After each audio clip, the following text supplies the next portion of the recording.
everybody. I'm Mark. He's Craig, and welcome back. Well, we, at least here in Central Ohio, are about 2 months into this quarantine stay-at-home season, and we're starting to see signs that this season is coming to an end. And while we won't be going back to normal, there will be some new normal that is ahead. We're moving in that direction. But before we just run right into the next thing, I think it's important that we take a moment to reflect on what has been and what lessons we've learned from that, how we've grown, what we've accomplished, different things like that. You know, we do this in the professional context at the end of a product launch or a project or something. We reflect back on what's happened, what went well, what didn't. But we don't always take the opportunity to do this in our personal or individual lives. And so Craig, that's where we want to go today. And I'm wondering if you could just share what your experience has been like and some of the insights and learnings that you've gained over the last couple of months before we move into this new season. Yeah, it's been definitely a learning process for me. And I think when you go through any type of situation like this, sometimes you're going to have your strengths and weaknesses really called out and identified for you. And, you know, I had to pivot a little bit career-wise as a result of this. And I think a lot of people have been impacted, you know, financially or career-wise, or both. And, you know, for me, you know, one of the biggest things that I had to realize too was just in terms of, hey, you know, how do I allocate my time? And, you know, I can allocate my time in a lot of different ways and maybe have more flexibility, but then, you know, I didn't have the structure that was mandated by kind of the schedule that I had previously. So for me, you know, it was definitely getting adjusted to a new schedule. And then as we've talked about a little bit before, a lot of my habits and routines were kind of running off a regular schedule that really originated when, you know, I kind of knew when my kids had to get up and my wife had to get up. And so I kind of backed away from that. And then everything from a time perspective revolves around that. And so I had to make some adjustments there.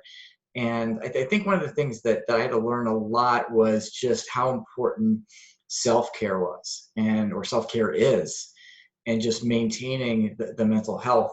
And, you know, given this uncertainty that we've had, I mean, the uncertainty with this situation still is incredible, right? We don't know what everything's going to look like.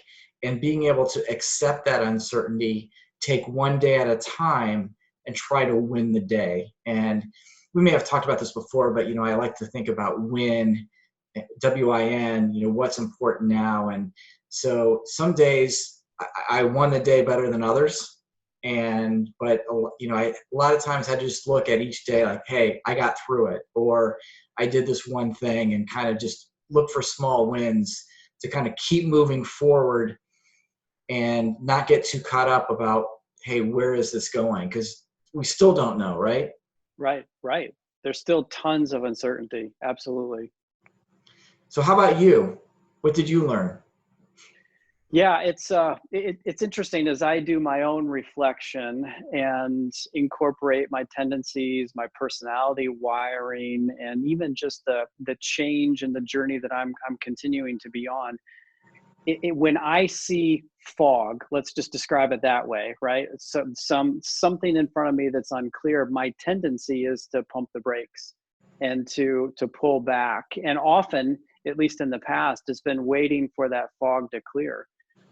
But going into this and seeing the big fog that was ahead, I knew that I wanted to be different. I wanted to continue to progress and to grow and to work. And we might have even covered that in one of our earlier conversations. And I didn't necessarily have this long list of things that I wanted to get done. I just wanted to keep moving, to have a bias toward action rather than inaction or being passive, which is, you know, how I've operated in the past.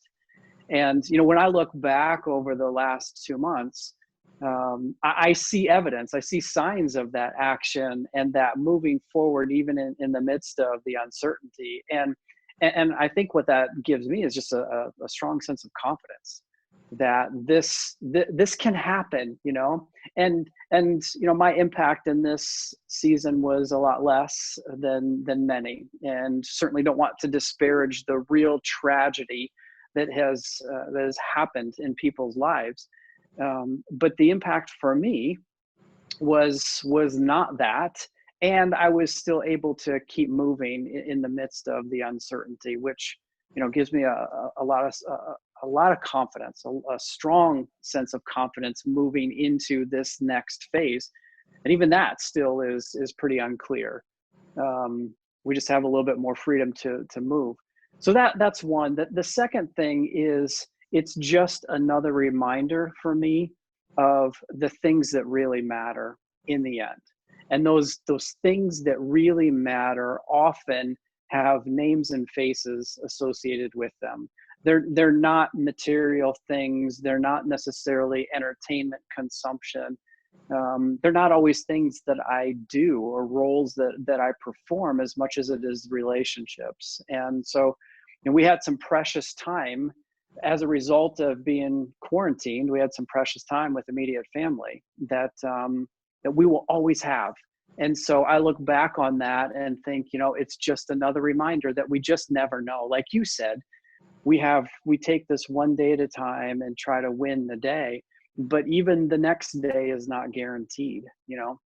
So how can we make winning today include time for those things that are important, even when we get back into the increased pace or the changes that are coming? So I think those two things really stand out for me, the keeping going, and then the reminder that that there are things that are more important in life than gadgets and Netflix and eating out and all of that.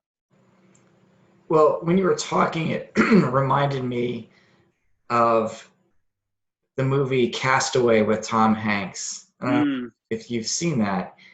And there was a line from that movie where at the end of the movie, where somebody was asking Tom Hanks about, how he was able to keep going and survive. And, he talked about just breathing, and every day, and which is kind of that moving forward.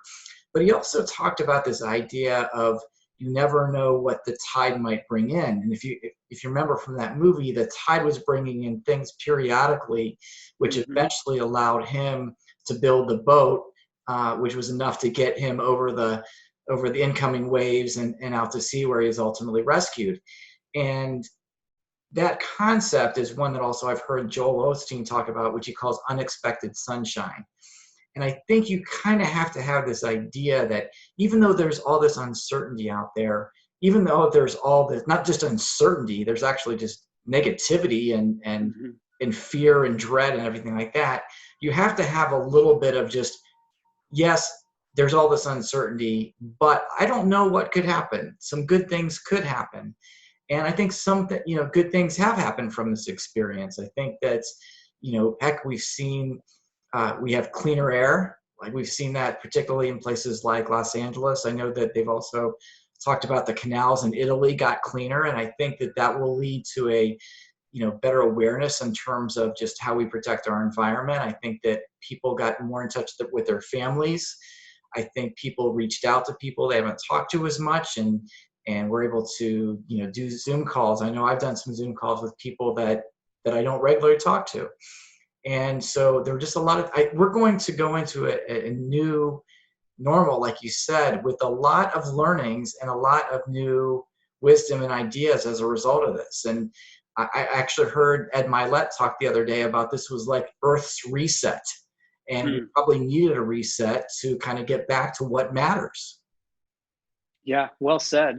And so as we're thinking about like the whole theme of this conversation here, it's taking time to pause and to see those opportunistic positives, or to see those learnings, and then to carry that into the next day, whatever that next day looks like, whenever that next day comes. And so I think that's our challenge to you as you watch this, viewers, to pause and reflect before we just run into this new normal. And believe me, I'm as anxious to get back out and interact face to face with people as the next guy.